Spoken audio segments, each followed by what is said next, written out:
Hujambo na karibu kwa mara nyingine tena mtazamaji wa The World News katika kipindi hiki cha ulimwengu wa siasa. Mimi ni Adam Hussein.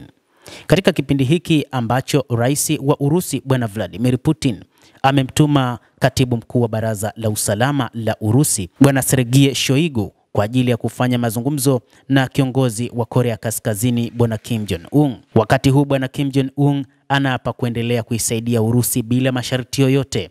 Kiongozi huyu wa Korea Kaskazini ameapa kuendelea kuiunga mkono Urusi katika maeneo yote ikiwa ni pamoja na katika vita huko nchini Ukraine.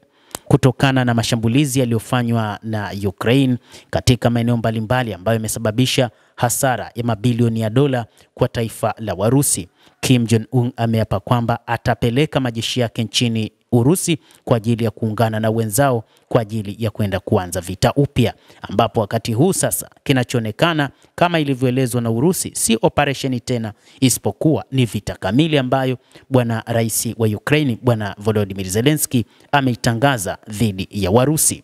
Ikumbukwe Korea Kaskazini na Urusi zimesaini mkataba wa kusaidiana katika masuala mbalimbali ya kiulinzi. Kiongozi huyo wa Korea Kaskazini Kim Jong-un amemhakikishia Katibu wa Baraza la Usalama la Urusi Sergei Shoigu aliyezuru huko Pyongyang kwamba wataendelea kuiunga mkono Moscow katika masuala ya kimataifa ikiwa ni pamoja na hali ya Ukraine. Shirika la habari la Korea Kaskazini limeripoti. KCNA imeripoti ikisema kwamba Kim alimpokea Shoigu mnamo Juni 4. Kim Jong-un alithibitisha kwamba serikali ya Jamhuri ya Kidemokrasia ya Watu wa Korea katika siku zijazo pia itaunga mkono bila masharti msimamo wa Urusi na sera zake za kigeni katika masuala yote muhimu ya kisiasa ya kimataifa, likiwemo suala la Ukraine, na kuzingatia kuwa uwajibikaji vifungu vya mkataba kati ya Korea Kaskazini na Urusi. KCNA, shirika la serikali la habari, limeeleza hayo. Hata hivyo, inadaiwa kwamba Korea Kaskazini itapeleka idadi kubwa ya wanajeshi, lakini pia silaha nzito zitaingizwa nchini Urusi kwa ajili ya mapambano dhidi ya Ukraine.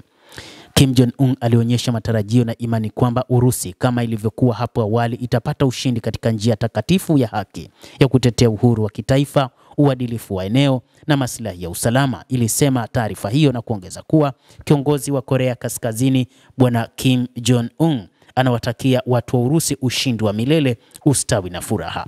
Kwa mujibu wa shirika hilo, mkutano huo ulifanyika katika mazingira ya kirafiki ya kuaminiana, pande hizo zikijadili hali inayozunguka Ukraine na ajenda ya kimataifa.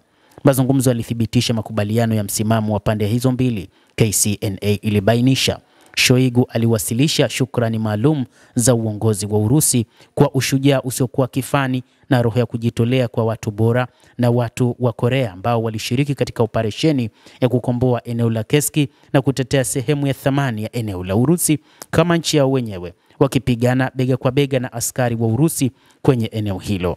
Hata hivyo, moja kati ya kitu ambacho Korea Kaskazini inajivunia ni kura ya turufu ya Urusi ambayo mara kadhaa Urusi imekuwa ikipiga katika Baraza la Usalama la Umoja wa Mataifa, na hivyo baadhi ya mambo ambayo yalikuwa yakihusu Korea ya Kaskazini kupewa adhabu za kimataifa ni Urusi na China ambazo zimekuwa zikitetea.